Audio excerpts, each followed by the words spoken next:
The alarm cut through the silence of observation station Kepler like a knife. Dr. B. Helen Wright jerked awake in her sleeping pod, her heart hammering against her ribs. She had been stationed at this remote outpost for 6 months, monitoring the deep space communication arrays that stretched between Earth and the outer colonies. In all that time, the emergency klaxon had never sounded once.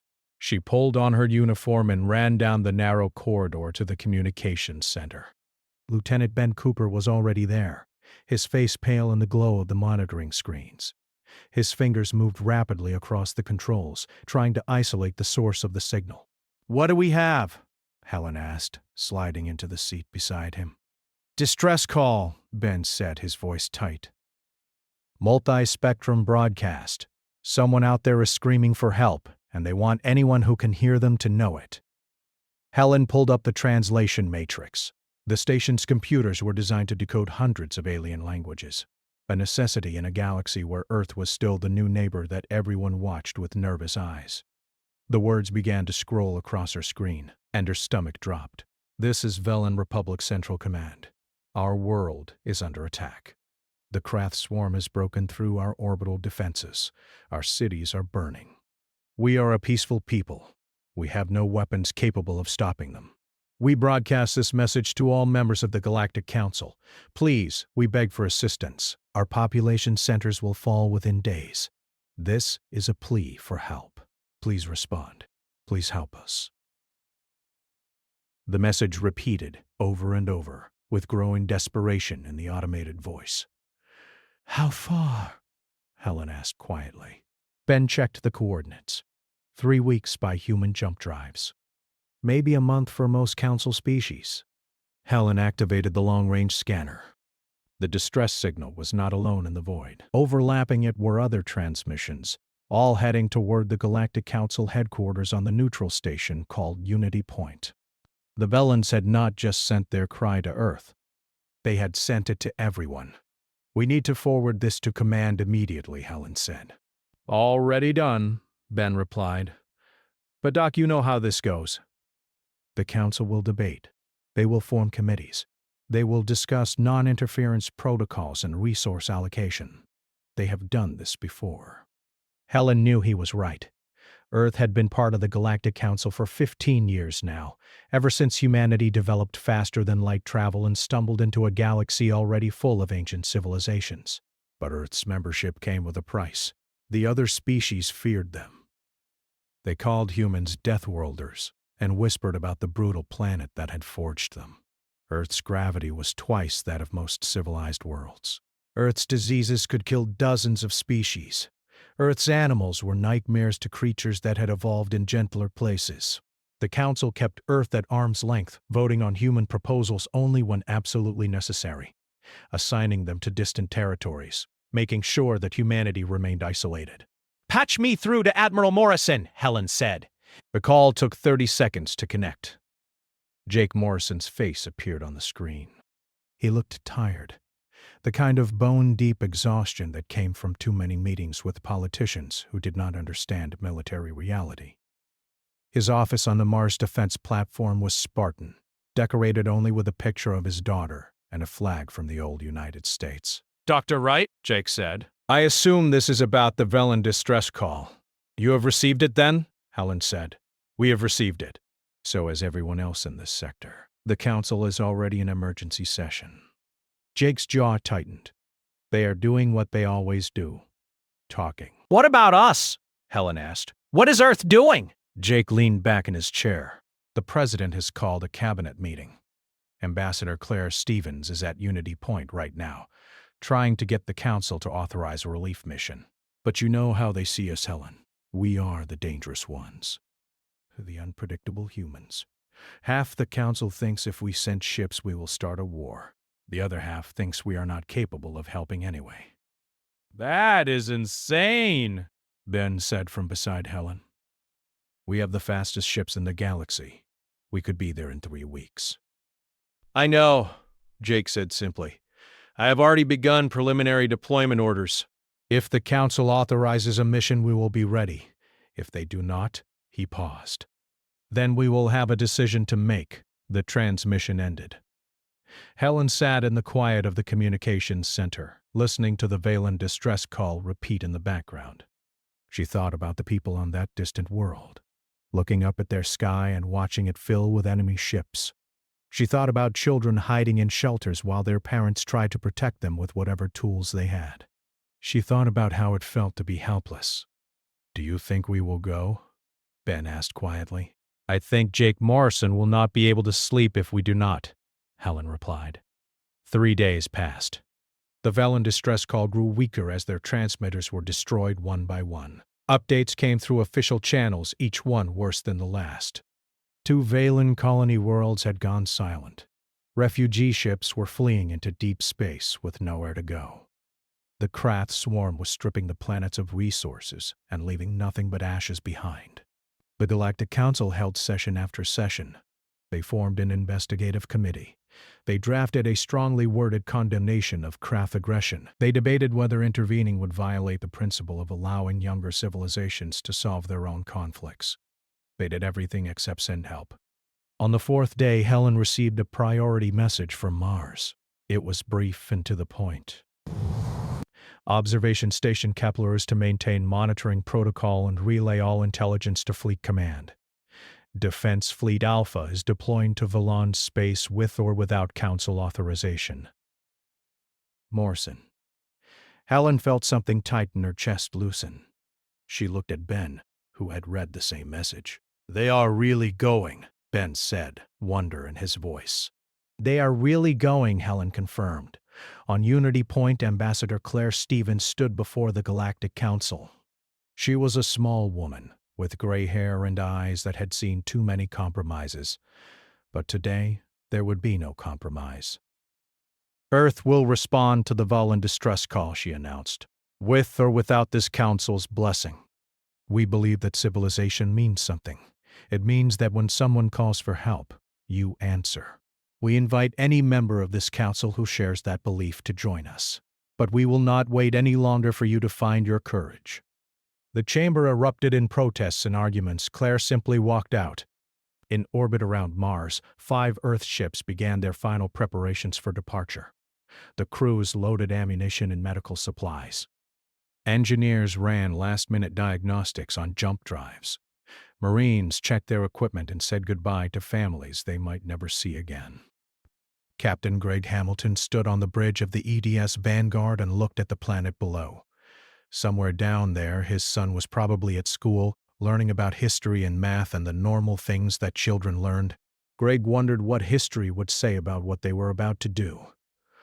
"All ships report ready for departure," his tactical officer reported. "Then let us go remind the galaxy what humans are really about," Greg said. "Helm, plot jump coordinates for Valon space."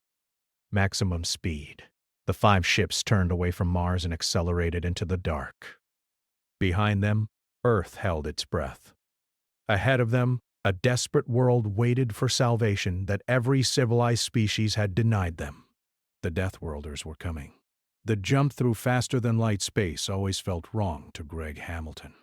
His stomach twisted as reality bent around the Vanguard, and for 3 seconds that felt like 3 hours. He existed in a place where human senses were not meant to function. Then the ship dropped back into normal space, and the stars returned to their proper positions. "Jump complete," the helmsman announced. "All ships accounted for."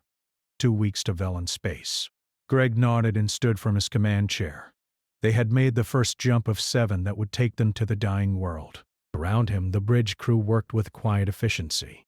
These were veterans, men and women who had served in the border wars against pirate clans and the Ganymede incident. But this was different. This time they were not defending human colonies. This time they were racing to save complete strangers. "Captain, you should see this," Lieutenant Amy Chen called from the tactical station. Barely 26, but she had a mind that could see patterns in chaos that others missed. "I have been studying the Krath battle formations from the intelligence reports. They fight like a hive mind." Greg walked over to her station.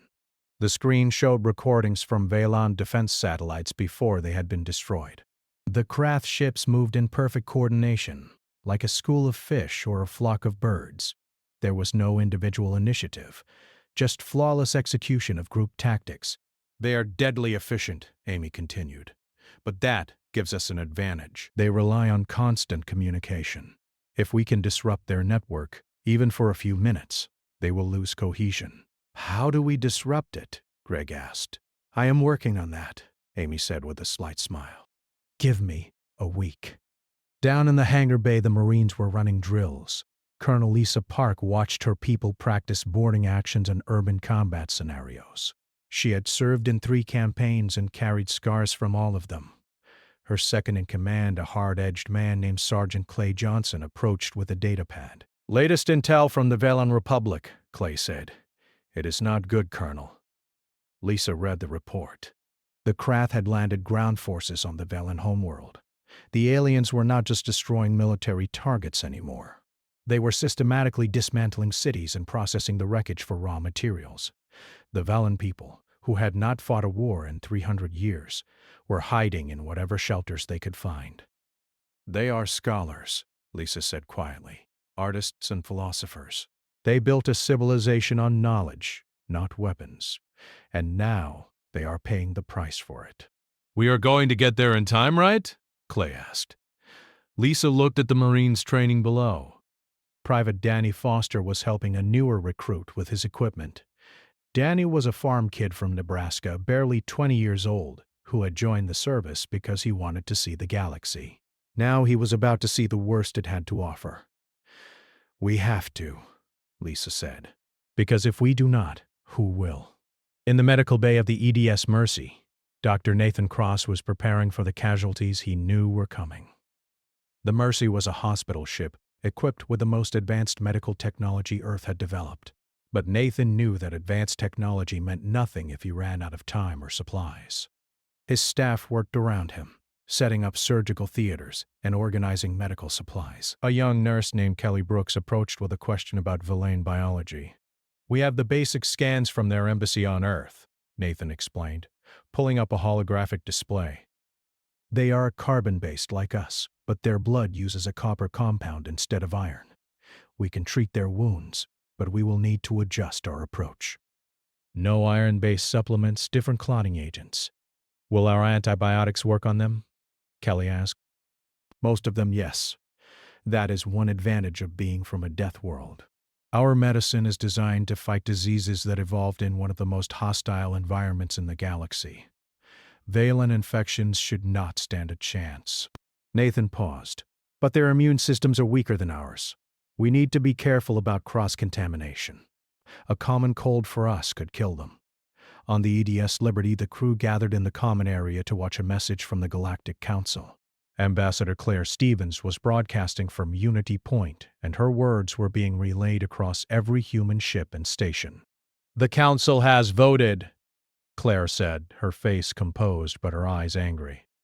They have decided that intervention in the Valan crisis would constitute interference in the natural development of younger civilizations. They have decided that the risk of escalating the conflict is too great.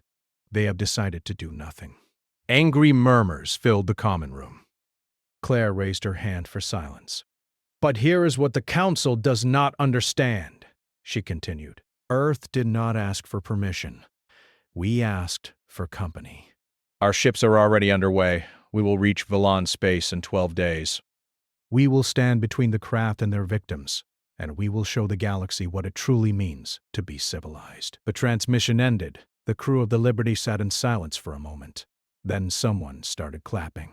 Within seconds, the entire room was applauding. Greg stood in his quarters that night, looking at a picture of his family. His wife had not wanted him to take this mission. She had reminded him that Earth needed its defenders close to home, that they had their own people to protect. But Greg had asked her a simple question. If it was Earth under attack, and everyone turned away, how would that feel? She had not argued after that. A chime at his door interrupted his thoughts. Diaminche entered, carrying a data pad with an eager expression. I think I have it, she said. A way to jam Krath communications. It is going to require some modifications to our electronic warfare suite, but it should work. Show me, Greg said. Amy laid out her plan. It was risky and required perfect timing. They would need to get close to the Krath ships, closer than was safe, and broadcast a specific frequency that would overload their communication network. For a species that relied on hive coordination, it would be like suddenly going blind and deaf. The problem is that we can only maintain the jamming for about 5 minutes, Amy explained. After that, their systems will adapt, so we need to hit them hard in that window. 5 minutes, Greg said thoughtfully. That might be enough if we use it right. He called a meeting of all ship captains. They gathered via holographic conference, 5 officers floating in the air of the Vanguard's briefing room. Greg outlined Amy's plan and watched their reactions. Captain Derek Shaw of the Liberty whistled low. That is aggressive. We would be betting everything on one strike. The Krath have 3 warships at Valon Prime right now, Greg replied. Intelligence says more are coming. If we do not hit them hard and fast, we will be fighting a prolonged battle. And in a prolonged battle, the Velans lose. They are out of time. Then we go with the plan, said Captain Rachel Moore of the Ranger. But we better make those 5 minutes count. The days passed in a blur of preparation. The crew trained until they could execute maneuvers in their sleep. Engineers modified systems and ran simulations. Amy refined her jamming technique. Danny and the other Marines practiced breaching techniques and reviewed maps of Velan cities. On the 10th day, they received an updated distress call. The Velan voice was barely a whisper now, the transmission weak and broken by static. This is Velan Prime. The capital has fallen. We have retreated to the southern continent. The Krath are hunting us. If anyone can hear this message, please help. We do not want to die. Please. The message cut off. In the silence that followed, Greg made his decision. He ordered the fleet to push their engines past recommended limits. They would arrive in 2 days instead of 3. The ships would need repairs after, but that did not matter if there was no one left to save. On the 12th day, the fleet dropped out of jump space at the edge of the Velan system. The sensors immediately lit up with contacts. 3 Krath warships in orbit around Velan Prime. Smaller craft swarming like insects around the planet. And on the surface, fires burning across an entire continent. Battle stations, Greg ordered. All ships, this is Vanguard. Remember why we came. Remember who we are fighting for. Today we show the Krath why you do not mess with Deathworlders. The 5 Earth ships accelerated toward the planet, their weapons powering up, their crews ready. The craft detected them immediately and began to move into formation. The battle for Velan Prime was about to begin. The Krath warships were massive, each one twice the size of the Vanguard. Their hulls were dark and covered in sharp angles that made them look like deep-sea predators. As the human fleet approached, the Krath vessels moved into a triangular formation with mechanical precision, their weapons arrays glowing with building energy. They are hailing us, the communications officer reported. Put them through, Greg said. The face that appeared on the screen was not truly a face at all. The Krath overseer called Zekthor was a collection of chitinous plates and multifaceted eyes, more insect than anything Greg would call humanoid. When it spoke, the translation software struggled to capture the clicking, scraping sounds of its language. Unknown vessels, you have entered a Krath harvest zone. Retreat immediately or be destroyed. This world belongs to the swarm now. Greg leaned forward in his chair. This is Captain Grade Hamilton of the Earth Defense Fleet. We are here at the request of the Valan Republic. Cease your attack and withdraw, or we will remove you by force. There was a long pause. Then Zekthor made a sound that the translator interpreted as laughter. Earth, the Death World species. We have heard of you. The galaxy fears you, but the swarm does not fear. You have 5 ships. We have 3 warships and 40 support craft. Your interference is noted and will be punished. This is your final warning. Noted, Greg said calmly. Amy, initiate jamming on my mark. All ships execute attack pattern Delta. Let us give them something to fear. The channel cut off. For 3 seconds, space was silent except for the hum of the Vanguard's engines. Then Greg gave the order. Mark! The human ships scattered like startled birds, breaking formation in a way that made no tactical sense to the craft. The Vanguard dove down toward the planet, while the Liberty and Horizon shot upward at angles that would have crushed the crew of any other species under the acceleration. The Ranger and Mercy went wide, circling around the flanks. The craft ships attempted to track all 5 targets and found themselves unable to coordinate. Amy's jamming signal washed over them, and suddenly the hive mind that controlled the swarm went silent. Each craft ship was alone, forced to make decisions without the collective intelligence that guided them. It was chaos. The Vanguard opened fire first, launching missiles that streaked across the void. The closest craft warship tried to activate its defensive screens but moved a half-second too slowly. 3 missiles struck its hull, tearing through armor and venting atmosphere into space. The ship shuddered and began to list. "Direct hit," Amy reported, her fingers flying across her console. "Their shields are down." They are not compensating for individual ship damage without network coordination. The Liberty came screaming in from above, firing its main railgun at point-blank range. The hypersonic slug punched completely through the second craft warship, entering at the command deck and exiting through the engine section. The alien ship broke in half, both pieces tumbling away in different directions. But the craft were adapting faster than expected. The third warship, the largest of the 3, began launching fighters even as it tried to restore communication with its support craft. 40 small craft vessels swarmed toward the human fleet, like angry wasps. "Incoming fighters," the tactical officer warned. "They are trying to overwhelm us with numbers." Greg watched the display. They had maybe 3 minutes left before the jamming failed. "Ranger, break off and engage those fighters!" Liberty, Horizon, focus everything on that last warship. Mercy, get clear and prepare to receive wounded. Vanguard is going to do something stupid. He turned to his helmsman. "Take us directly at their flagship." Full burn. The helmsman's eyes widened. "Sir, that is a collision course." "Exactly," Greg said with a grim smile.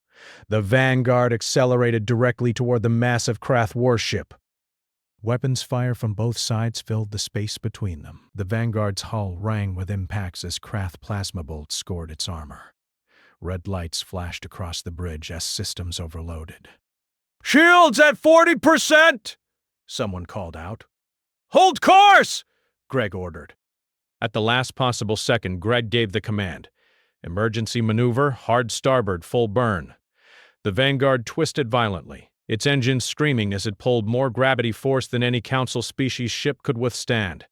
Greg felt his vision narrow as the blood rushed from his head, but his crew held on, their Deathworld bodies built to endure such punishment. The ship skimmed past the craft warship with barely 10 meters to spare. As they passed, the Vanguard fired every weapon it had directly into the alien ship's exposed underbelly at point-blank range. Railgun rounds, missiles, and laser arrays all struck simultaneously. The craft warship's armor crumpled like paper. Secondary explosions rippled along its length. "They are venting atmosphere from multiple decks," Amy reported. "Their reactor is destabilizing." The craft flagship tried to limp away, but the Liberty and Horizon were already there, finishing what the Vanguard had started. Within minutes, the great ship was dead in space, its crew abandoning in escape pods. The jamming signal finally failed, but by then it did not matter. The craft fighters found themselves without a command ship to coordinate them. The Ranger, smaller and faster than anything the craft had, picked them off one by one with precise fire. 20 minutes after the battle began, it was over. 2 craft warships were destroyed. The third was crippled and drifting. The support craft that survived were fleeing into deep space. But the victory had come at a cost. The Ranger was badly damaged, with fires burning on 3 decks. The Vanguard had lost shields and taken hits that would require weeks of repair, and 17 crew members across the fleet would never go home.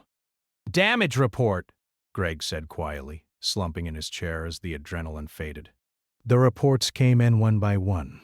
It could have been worse, but that thought offered little comfort to the families who would receive bad news. "Captain, we are receiving a transmission from the surface," the communications officer said. It is the Valen government.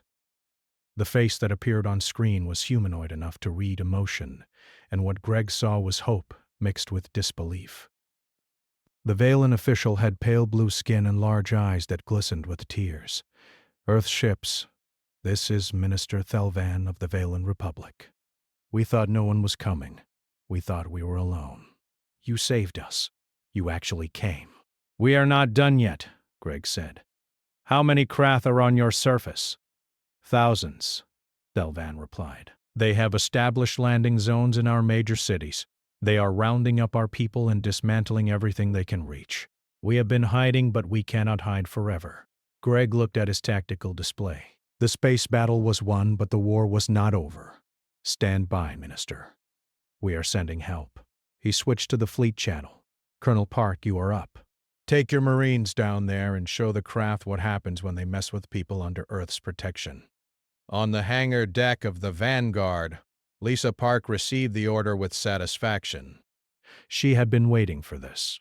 Around her, 200 Marines in powered armor checked their weapons and prepared to deploy. Danny Foster stood among them, his rifle held ready, his heart pounding. He had trained for combat, but this would be his first real action. The sergeant next to him clapped him on the shoulder. Stay sharp, kid.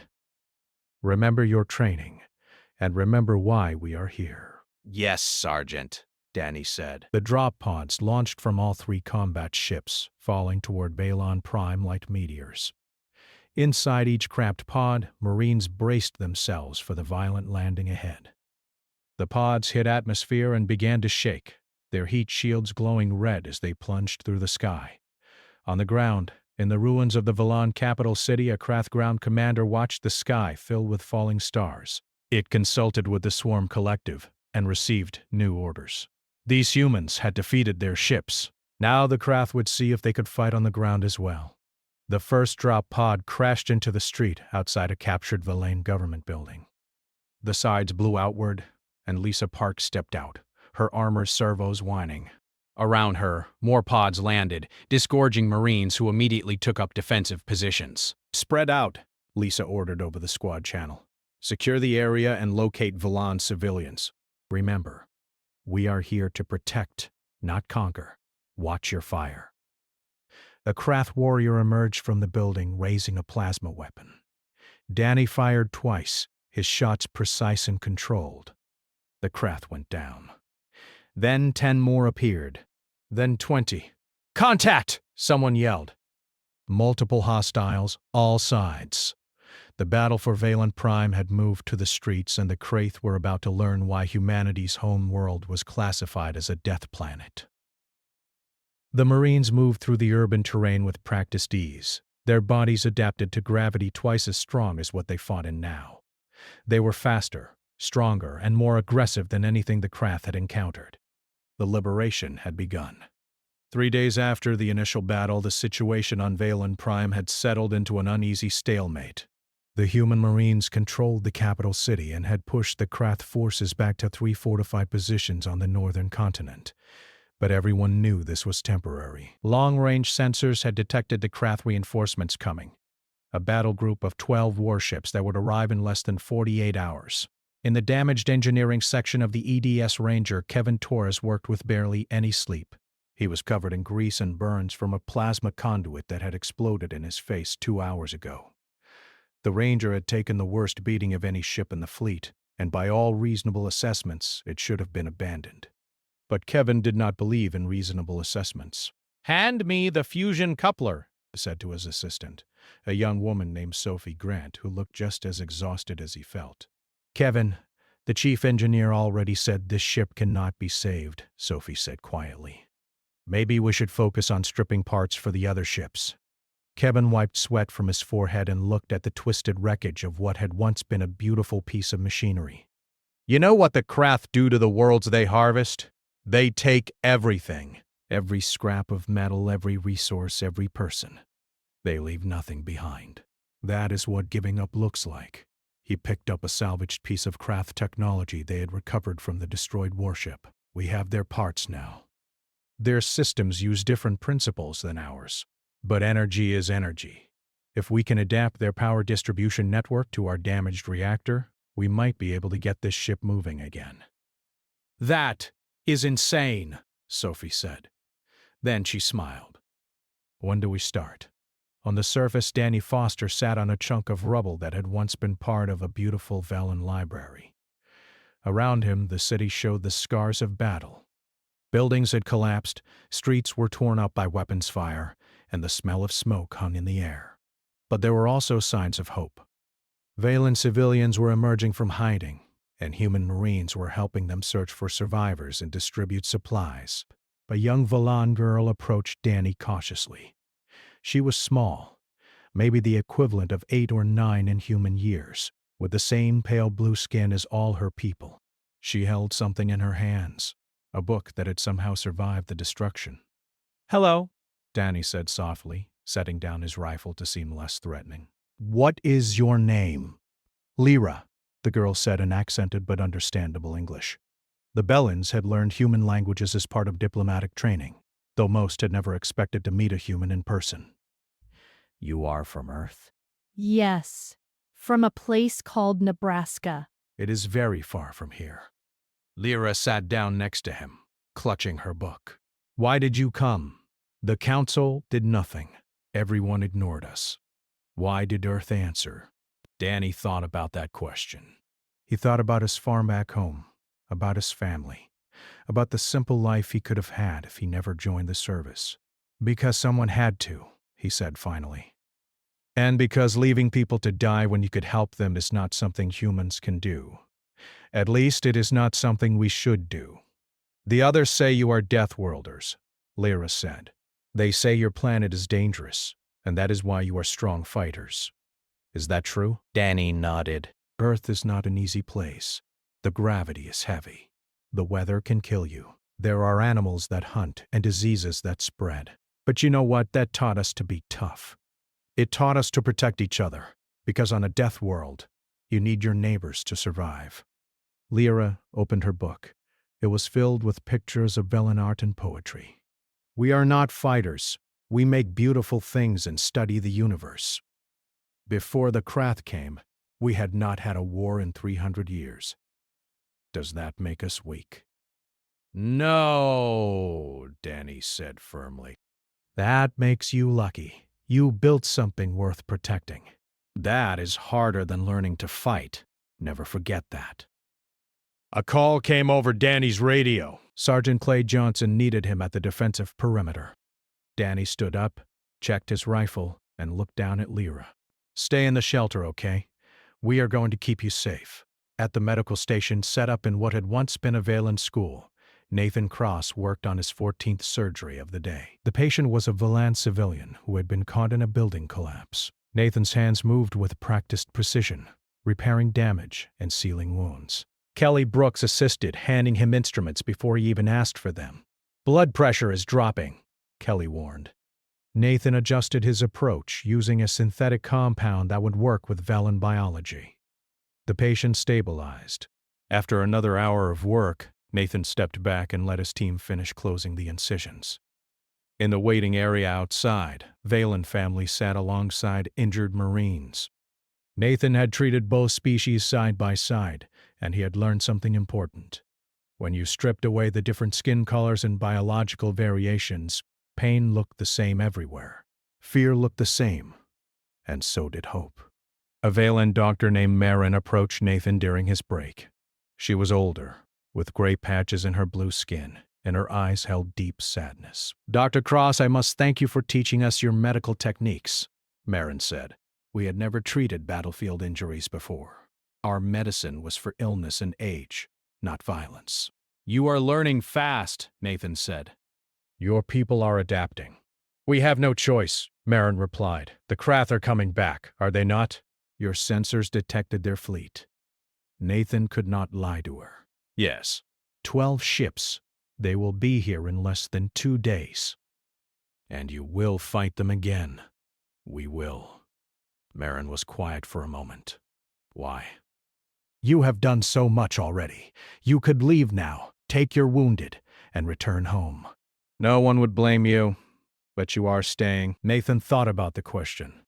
He thought about the Hippocratic oath he had taken, about doing no harm and preserving life. Because if we leave, you die, and I became a doctor to prevent that.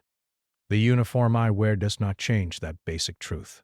On Unity Point, the Galactic Council was in chaos. Observer Quelix had returned from Bullon space and delivered a report that shook the foundations of the Council's carefully maintained order.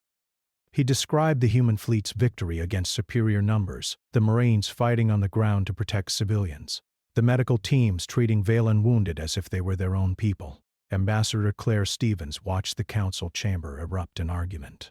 Some species praised Earth's actions, others condemned them for acting without authorization. A few demanded that the Council intervene to stop what they called human aggression. Claire had heard enough. She activated her podium speakers, cutting through the noise. "You want to talk about aggression," she said, her voice cold. "The Krath are preparing to send 12 warships to finish what they started. They will kill every Balan on that planet if given the chance. Earth has 5 damaged ships and 200 Marines to stop them. We are outnumbered, outgunned, and exhausted. But we are not leaving. So I ask this Council a simple question. Will you finally do something? Or will you sit here and debate while an entire civilization dies?" The chamber fell silent. Species that had existed for thousands of years, that had built civilizations spanning multiple star systems, looked at the human ambassador and found themselves ashamed. "We will discuss this matter," the Council leader said weakly. "Discuss quickly," Claire replied, "because in 46 hours, Earth will be at war again. With you or without you."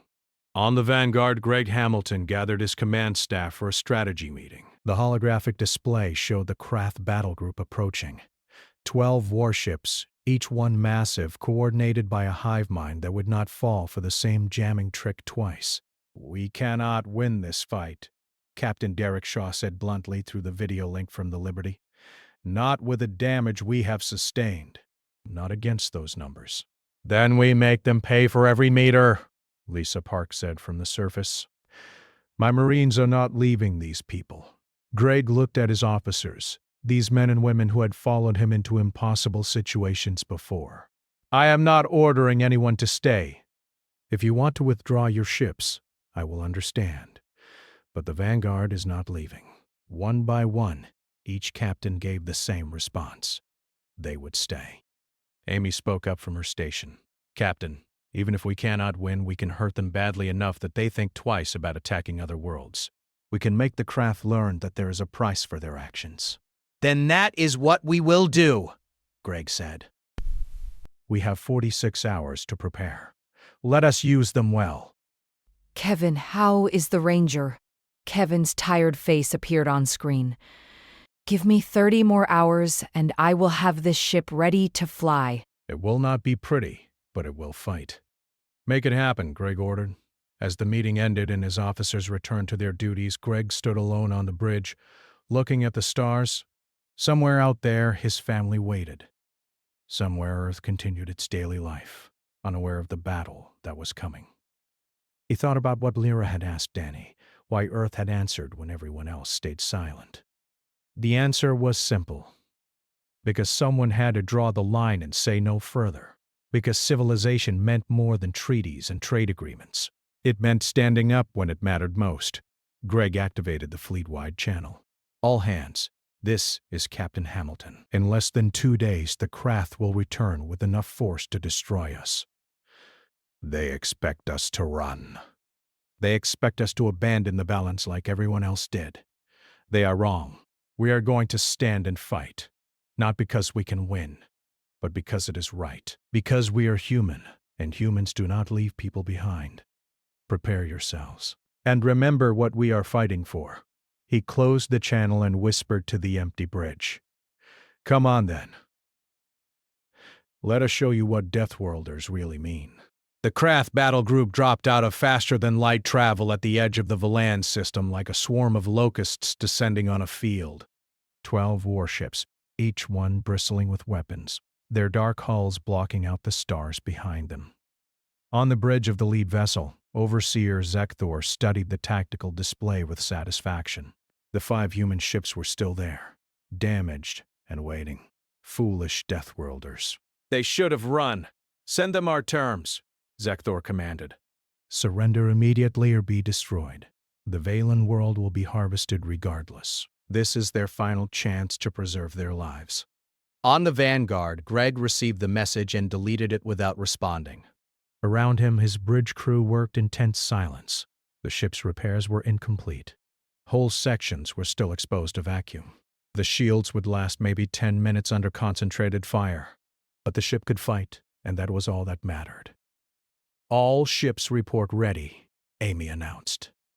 She looked pale but determined, her fingers steady on her controls. The Ranger just signaled all green. Kevin actually did it. Of course he did, Greg said with a slight smile. Amy, is your new plan ready? Yes, sir. But it is going to require perfect timing and a lot of luck. We are human, Greg replied. We make our own luck. Execute when ready. The human fleet began to move, not retreating as the craft expected, but advancing directly toward the overwhelming force. It was madness. It was suicide. It was exactly what the craft did not anticipate. They are attacking, a Krath officer reported to Zekthor.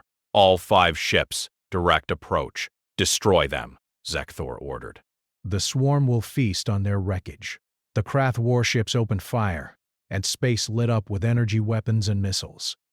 The human ships scattered again, but this time there was no jamming signal, no trick that the Krath could see.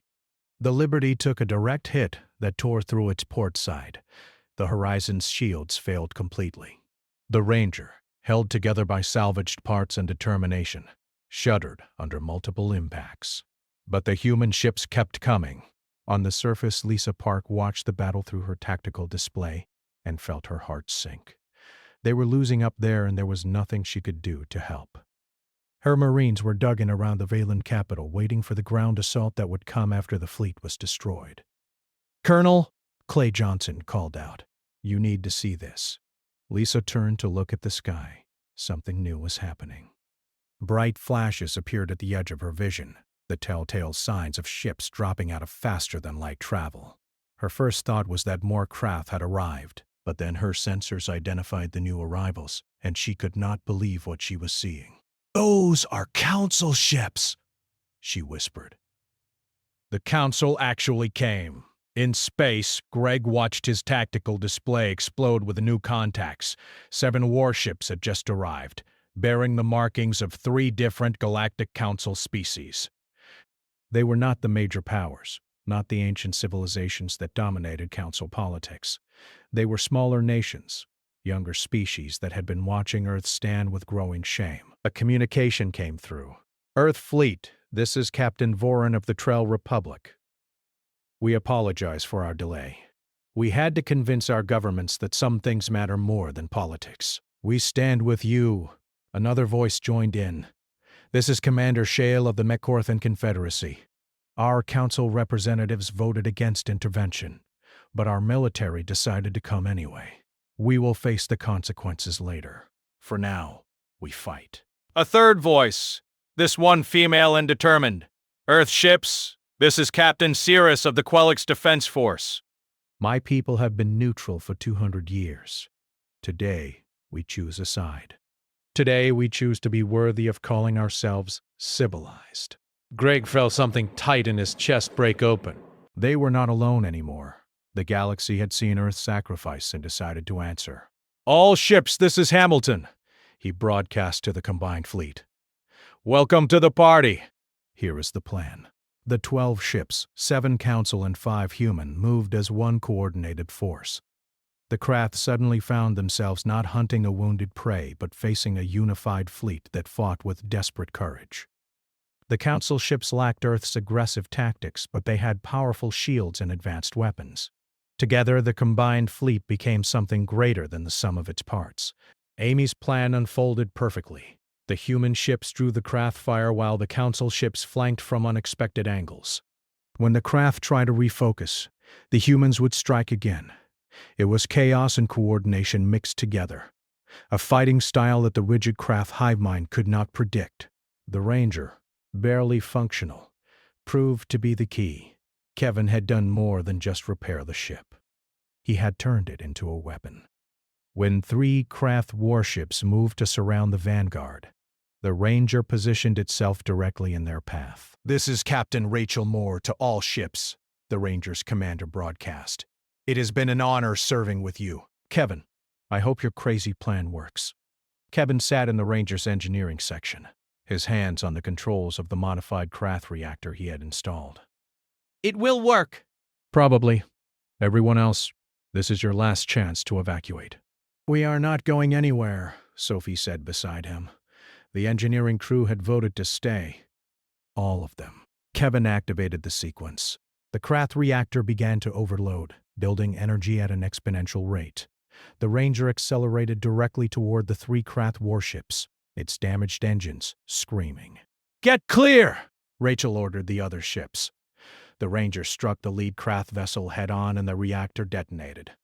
The explosion was like a small star being born, a sphere of white-hot energy that expanded outward and consumed everything nearby.